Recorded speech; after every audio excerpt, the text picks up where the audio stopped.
What is up, guys? Pie Muffin here, and we are back with our Tales of Luminaria video. So, this is going to be a combination video. This is going to be my first impressions over the first week and a half, almost 2 weeks, as well as talking about the improvements that they've already started to make. So, first things first, I want to get the news out of the way, since I'm sure that's what most people are here for. So, let's go up to... It's been a few days since they started doing these updates. Where was...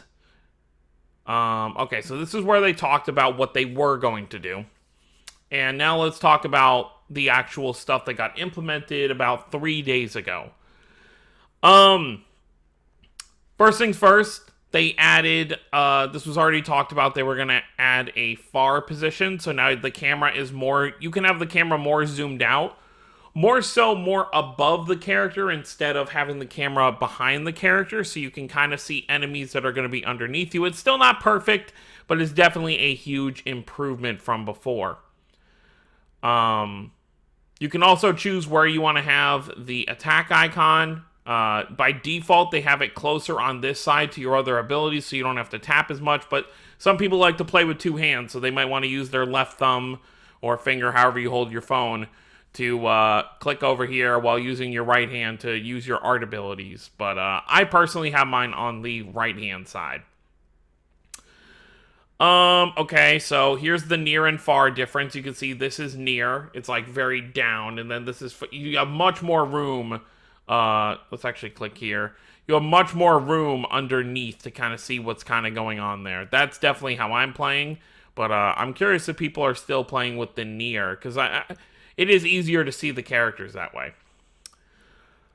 Okay, so default setting for input sensitivity flick has been changed to slow.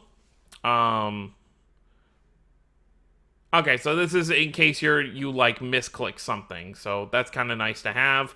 There's an auto collection of items, so the items that come out of like trees and stuff like that will automatically go to you. Same thing with the gall that comes out of chests. But what I find interesting is there's weapons that do this for you automatically. So I guess those weapons immediately became irrelevant. Oh, okay, so it says it right here. In addition, gathering technique of 4-star weapon has a wider range of effect. Okay, so it's just better if you have the weapon. Okay, Leo episode 1. You will get his 5-star outfit, which comes with his actual summonable mystic art.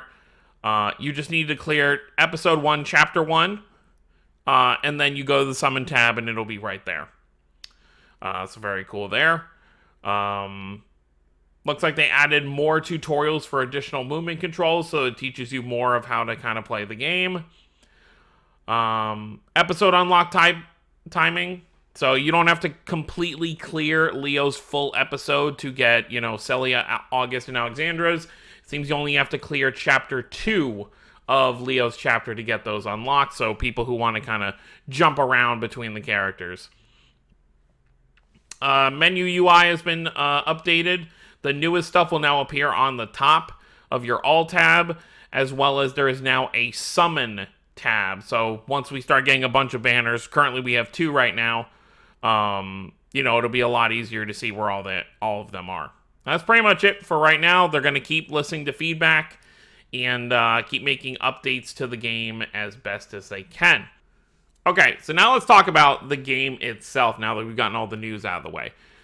So, as you will have seen, up until this point when I'm recording this video, I've uploaded all the way through Falk's story. I had recorded Yelsey's fully, and I have recorded Edward's fully. Maxime, I ended up playing on my own because I was deciding that, I'm noticing a real kind of drop in interest with, I'm sure most people just want to see, my reactions and stuff for certain episodes. So what I think I'm going to do is only for specific characters I'll probably be uploading when they get episodes. I think when Leo gets another episode, I'll definitely focus on his because he is they say there's no main character, but he's the main character. There you start with him. A lot of it, is kind of his journey. Of course, it's everyone's journey in their own episode, but he's like the definitive poster boy of the game. So like Leo, I'll probably, still record his episodes or maybe just stream it. Same with Alexandra. And just some other characters that I really, really care about. But I'm not going to do all of them anymore because doing, each episode takes me like 2+ hours to do, and I can never usually do it all at once because this game drains a lot of battery, especially when, running it through a capture card and everything. So it'll only be specific episodes that I'm really excited about that I will cover. But I'm not going to stop doing story entirely. It's just I'm going to decide which ones I care about and which ones I don't. So there were some recording issues with Yelsey and who was the other one? With Edwards. So I don't know if I'm going to be able to upload those, but I will try to at least get those up. But yeah. So now let's just talk about the game itself now that I've gotten that out of the way. I don't know how I feel about this game. I think I'm enjoying the story. I'm enjoying, the interweaving kind of character stories. We have 21 main characters. Currently, we have 9 in the game who are playable. They're all playable, but 9 that have current episodes. So I'm enjoying the story aspect of things, seeing where all the characters go. Some episodes were a little more boring than others. Like, for example, Alexandra's first story didn't really grab me, just because it was mostly we were taking down bases. And that was the bulk of her story up until the end where, her and August had their differences on how things should be handled. The Empire, it seems mostly about, conquering everything around them, and Alexandra really feels like a character that would be better suited at the Federation. But, not every episode is going to be perfect, but then you've had some really good episodes. Like, I really liked Edward's first episode, because it was our first look at the Adventurers and kind of a different feel instead of just Federation versus the Empire stuff. So yeah, it's just, some stuff is interesting and some stuff is not so much right off the bat. But we're in the world building process, which is going to lead me into my next point, which I want to say I do understand we're in the world building process. We don't know enough about this world or its characters yet. So as of right now, we are still in this world building process. So it's unrealistic to expect, to jump into the main plot immediately when the game is only like almost 2 weeks old. It's not yet, obviously design-wise, it doesn't really feel like a Tales game. The character models, or the character designs themselves are not done by the usual, artist that does art for Tales. So it makes sense why they don't really look like Tales characters. But even with the story, I have yet to feel like, okay, this is a Tales storyline yet. There's not like an I don't, and like I said, we're still in the world building stage, so I'm just stating this, that it doesn't feel like we're at this point because, we have to get there first. Usually in a Tales game, we have an overarching plot that we're trying to accomplish, and right now, and it might be because we have so many different main characters, I don't know what that is yet. We're starting to get an idea of it with Edward's story, with what Liddy was telling us about the world possibly coming to an end. But, spoilers, by the way, I guess, but, it's been about a week since those episodes came out. But beyond that, the only really plot we have is kind of like, oh, the Empire's fighting the Federation. So, it doesn't feel super like a Tales plot yet, because we haven't really had a Tales plot like that where it's just like, oh, okay, we have two sides, and they're just fighting each other eternally. So, it will take some time before we get to the point where, I'm seeing this and it's like, oh, okay, here's the Tales storyline. Here's the interweaving stories that are leading up to this point. Here's all the characters we know coming together to take down a common threat, which obviously is not going to happen for a while because, like I said, the game just started. Gameplay, I'm really not feeling it. For the most part, when it comes to gacha games, I'm fine with, playing through things the first time and then, farming stuff out, but this isn't really that kind of game. This is a game, and to give it plus points on this side, because it's not a game that they want you to just, auto, because you can't auto. There's no auto battle. They also make it so there's not as much to do. You're not if you're looking for a gacha game to play this game consistently, this is not the game for that.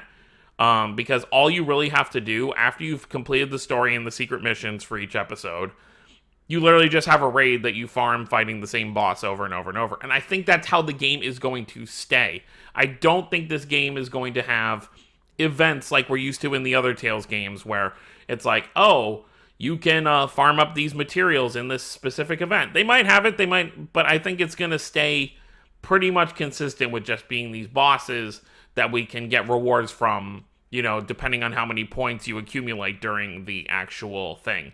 So, and they mentioned this, they want this to be a casual kind of game, but it's also a full Tales game. So you're pretty much, and that's why they're doing it once a week where we get an episode or two, because that's going to be the content. The content is going to be, once a week you get two 2-hour episodes, or one, I guess depending what they have ready each week. You play that, and then you pretty much just, you farm your raids until, you get bored of it. And then you log in, for a few days, and then when the new episodes come out, you play those. It's a lot different than, like, Raze and Crestoria, for example, where you get 2 events per month, like one every 2 weeks. Because you're spending those 2 weeks auto-farming or just farming those events over and over and over. So it's a much different experience. So while there's not going to be a lot of that side stuff, I do appreciate that we're going to have, main story content every week. I'm sure there will be times where they're going to be like, oh, we're taking a week off. But I think for the most part, it's going to be every week, we get an episode or 2. So that is a good thing for this game in terms of being a casual game. The only other thing you can really do beyond that is if your character is not at its max level cap by the end of an episode, you can go back into the episode and keep fighting enemies. And it kind of scales up the XP with what you're fighting, because I was still getting a lot of fast levels with characters as I was going back into it. So that's kind of nice. Another thing to talk about, healing. Healing is going to go into what I want to talk about with team stuff. So let's just start with team stuff. So what I don't like about this game is that you don't set up a team. And the issue with that is that, for example, if you're using a character like Alexandra or Leo, you don't have healing arts. Unless they're going to, make summonable healing arts for the sword users later on, you don't have healing arts. Like, that's what I appreciate about Celia's chapters. You had Michelle with you, and Michelle would constantly heal you, which was nice. But it's not like your usual gacha game where before you hop into a stage, you set up the characters you want to use. And I kind of wish it was like that, but I understand for story reasons it wouldn't make sense for you. For example, you're going through Leo's story and you have Alexandra on your team. But it does kind of take away from the experience for me, personally, because I have to spend all my gold pretty much every episode to make sure I have healing items for all my characters, because this is not a game I'm going to be good at, especially since it's like a top-down phone game. My hands are not great with this kind of game. I'm not good at, hitting the counters when it's time to hit the counters. I'm not good at dodging at the correct time because I can't see everything. So it does make the game a lot harder. So I guess one bonus would be, like, add a gold farming event of some kind. Because the only gold you can really get is the first time you go through, in bulk, is the first time you go through and you find those treasure chests that'll have, like, 10k gold in them or whatever. But otherwise, you're getting, like, 40 to 50 gold every time you open one of these chests. And, that's just not enough to make a bulk of items. But the game is still new. I'm sure they're going to add stuff as time goes on. I do like how the game has kind of, like, surprised me in terms of, like, the story. Like, there have been a lot of times where I was like, oh crap, when is this going to happen? Obviously we knew before the game came out that Hugo was going to defect to the Empire. And they kind of set up these first stories in a way where it's making you want to know how. Because you start Leo's story with him part of the Federation still. The team is Leo, Celia, and Hugo. And then you do Falk's episode, and immediately Hugo's already part of the Empire, and then they don't really talk about it that much. They mention it once or twice, oh, he's a traitor, he defected, but they don't tell you why. So that pulls you in being like, oh, I want to know how this is going to end up happening. So that's pretty cool. I do like how the guild stuff is handled. You can have, I don't know if it goes up if you like rank up more or whatever. I don't think it does. But you can have 24 members in a guild, and then you have a cumulative amount of points that your guild makes towards the like raid events, and it gives you a bunch of rewards. The game is very generous with gacha currency, so that's pretty good. But the only downside, I also have a downside with the gacha aspect, is that a lot of my characters don't have arts to use.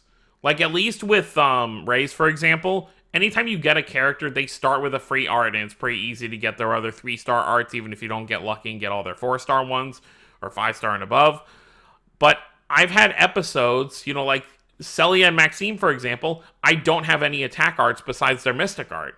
So I can raise their attack and just keep auto-attacking, or like normal attacking, but it kind of sucks that I don't have arts for these characters, and it does make the game a lot harder. August and Lisette were super easy because not only did I have arts for them, I had their, 5-star equipment. I'm not saying I need to have my 5-star equipment for every character, but I want to at least have one normal art that I, every, few attacks I'm going to be able to use. So, that is also another hard part of the game, but I'm sure they're going to add more 4-star arts as time goes on for different characters to use. So hopefully that'll be an improvement down the road. Other than that, though, I don't know if there's really much. I feel like most of my stuff was negative, but overall, I think as a casual kind of on my own game, I think I do enjoy this game. I don't open it for hours I have at this point because the game just came out. But on a normal basis, like right now, I'm not going to really be playing until Wednesday when they release new episodes, and then I'll probably finish those episodes by the end of Thursday, and then I'll pretty much just be logging in, maybe doing a few raids here and there, and then pretty much just waiting for the following week. So I do like that it's especially since I play 3 other Tales gacha games. Asteria I'm very casual with as well, but Raze and Christoria, it's like a daily grind for me. I do like that I can have kind of like a casual story-based Tales game that I don't have to worry about having the best gear, having all the best stuff, and all that junk. So it is pretty nice. I don't know how that's going to work for the longevity of the game, because if people don't feel like they have to summon to clear stuff, the game won't make as much money. So with how much they're putting into this, it having an English dub and, just all the like fancy cutscenes and environments that we go through, I do hope that they know what they're doing, because I don't think a lot of people are going to be summoning like crazy on this game, especially not right now. I've looked at the numbers so far, and Luminaria is making less than Christoria, which is around as much as, Christoria, Asteria, and Luminaria make around the same money, and then Raze makes like as much as all of them combined per month. So that's kind of funny. But yeah, that's pretty much it. So let me know what you guys think down below about Luminaria as a whole right now. I'm enjoying it, but it does have a lot of things that I'm just kind of like I think my main things are just like, I wish it was cheaper to make this food if I'm going to have to rely on food to survive these stories. I know what people say I could let myself die. I don't want to do that. I don't want to. The load times are so long. I just want to do the fight when I'm there. So hopefully we can either make more gold in like a special event of some kind, even if it's like a once a day thing and you have to kind of like build it up. Or they just make it cheaper to make some of these food items.